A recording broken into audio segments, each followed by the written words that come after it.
দ্বিতীয় রাউন্ডের প্রথম ম্যাচে মুখোমুখি হতে যাচ্ছে দক্ষিণ আফ্রিকা ও কানাডা। ম্যাচটি খেয়ে জিতবে আগেই জানিয়ে দিলেন জ্যোতিষী বিড়াল। প্রিয় দর্শক, অবশেষে নক আউট পর্ব শুরু হতে যাচ্ছে আগামীকাল থেকে, যেইখানে প্রথম ম্যাচে মাঠে নামবে দক্ষিণ আফ্রিকা ও কানাডা। ম্যাচটি শুরু হবে বাংলাদেশ সময় রাত 1টায়। এই ম্যাচটি নিয়ে আগেভাগে ভবিষ্যৎবাণী করেছেন জ্যোতিষী বিড়াল, যেইখানে তার সামনে দক্ষিণ আফ্রিকা ও কানাডার পতাকা দেওয়া হয়। এ যাত্রায় কানাডার পতাকাটি তুলে নেন জ্যোতিষী বিড়াল।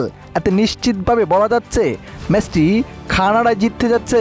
কেননা প্রিয় দর্শক, এই বিড়ালটির আগের বিশ্বকাপে ভবিষ্যৎবাণী করেছিলেন, তার প্রত্যেকটি ভবিষ্যৎবাণী সত্য হয়েছে। তাই নিশ্চিতভাবে বলা যায় ম্যাচটি কানাডায় জিতবে। প্রিয় দর্শক, আপনার মতে কে জিততে পারে, দক্ষিণ আফ্রিকা নাকি কানাডা? কমেন্ট করে জানিয়ে দেবেন আপনার মতামত। ধন্যবাদ।